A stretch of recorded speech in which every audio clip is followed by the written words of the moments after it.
حي على الفلاح.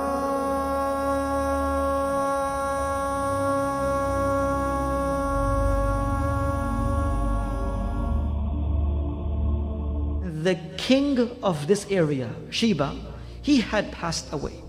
When the king passed away, he had left back of no son as a lineage to continue his kingdom. And the only person that he left behind was a girl who was amongst the children of this king. At this moment, Athalabi, a historian, he writes that after this girl, she was a young girl, a man was given the responsibility to become the king after the king had passed away. This man became the new king of Sheba. A lot of corruption and a lot of mischief prevailed in the area of Sheba.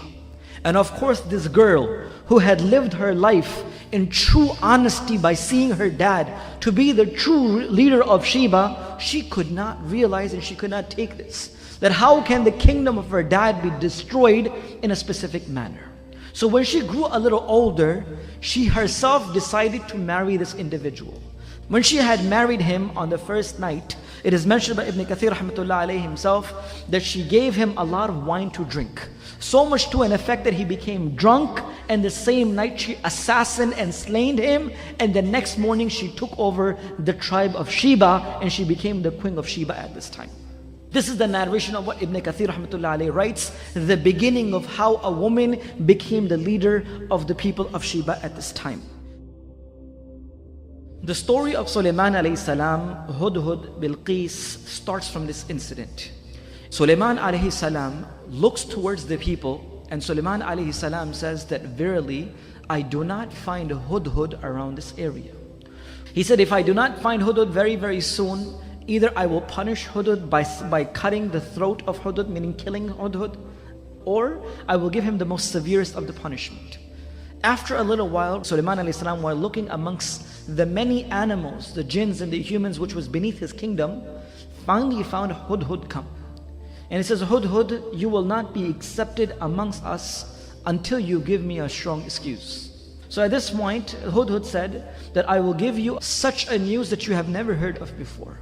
And the news which will amaze even you of what has happened to a certain group of people. He said, while I was flying over a group of people known as the nation of Sheba, when I was flying over this people, I saw that there was a woman, which the hadith of Rasulullah explains to us, a woman known as Bilqis. She is the queen of these people. And she governs the entire town and tribe of Sheba. And they have two things that they do.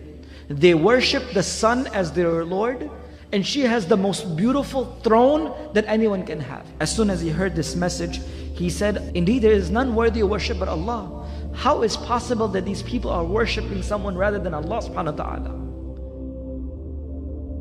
So at this moment, Sulaiman alayhi salam said, I will give you a letter, and I will send you a letter and go and drop this off to her.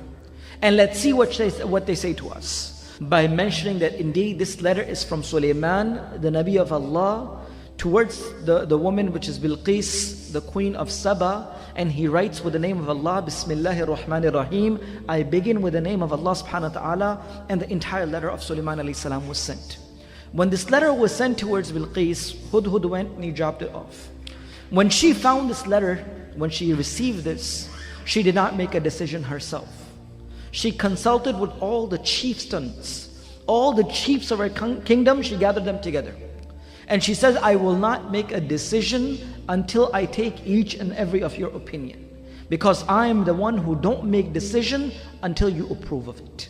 So as soon as she recited this letter from Sulaiman alayhi salam towards them, the chief said, O the queen, we have strength, we have power. We have ability and forces to destroy this person. Why don't you give us a chance? The queen of Sheba, known as the queen of Sheba, Bilqis, she was a very intelligent and a smart woman.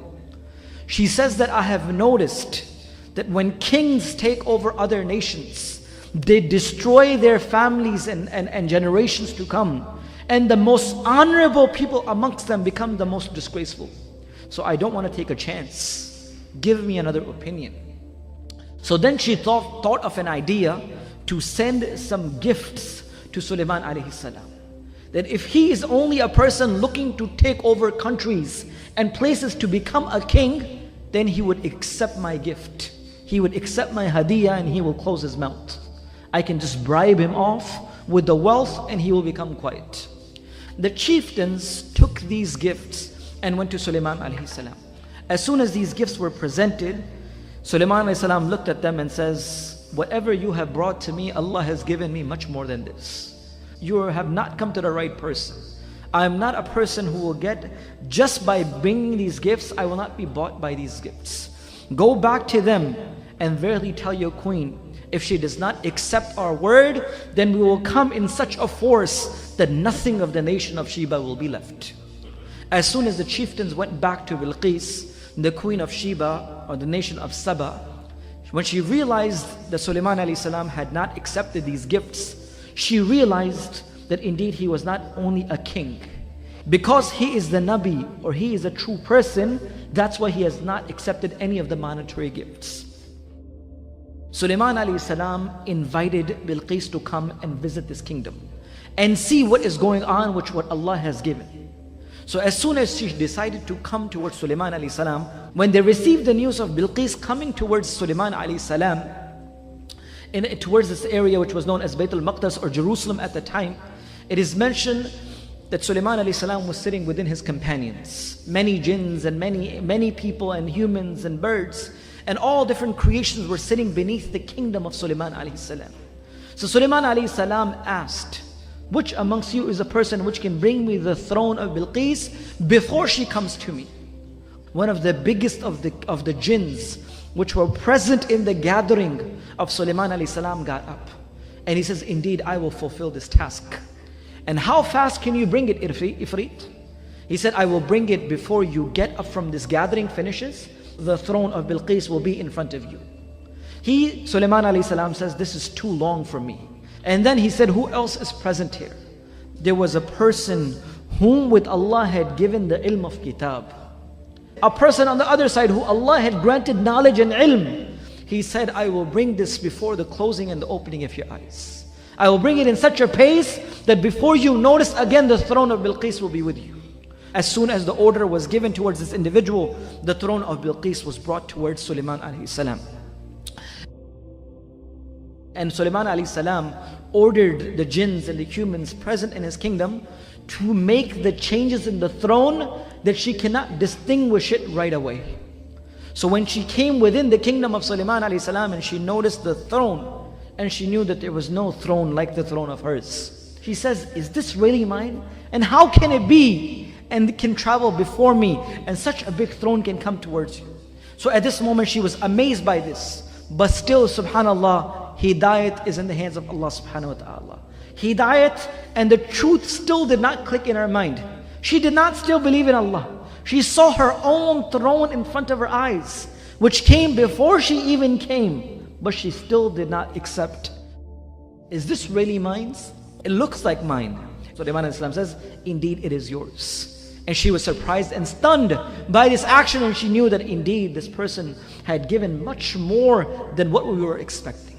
The ayat of the Quran continues, in which Sulaiman alayhi salam invites her to come within the palace that Allah subhanahu wa ta'ala had given Sulaiman alayhi salam. When she entered inside the palace, there was a floor which was made with glass, and beneath the glass was water and fishes. So as soon as Bilqis was about to step upon this, she picked up her clothing so her clothing does not become wet when she puts her feet inside.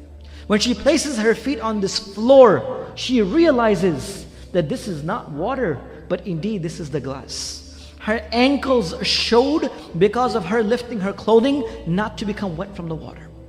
This is not water, but this is glass. And this is the kingdom and the power and the strength that Allah has granted this person that no one else has. And this was the time when the iman clicked inside her life. And this was a time when she realized and she visually seen, and she says, indeed that there is none worthy of worship but Allah, and I believe in Sulaiman to be the prophet of Allah subhanahu wa ta'ala. And indeed we turn towards Allah subhanahu wa ta'ala, who is the creator and the one who made the humans and the jinns. That what happened after Sulaiman alayhi salam? Did he marry Bilqis or he did not do so? Ibn Kathir rahmatullah alayhi also mentions this, and Al-Thalabi also mentions this. That when Sulaiman alayhi salam married her, meaning he got married with Bilqis, he returned her to the kingdom of Yemen, and she continuously ruled them. And Sulaiman alayhi salam would just go and visit her here and there. And Sulaiman alayhi salam had built the 3 kingdoms, meaning 3 castles within the place where Bilqis used to live.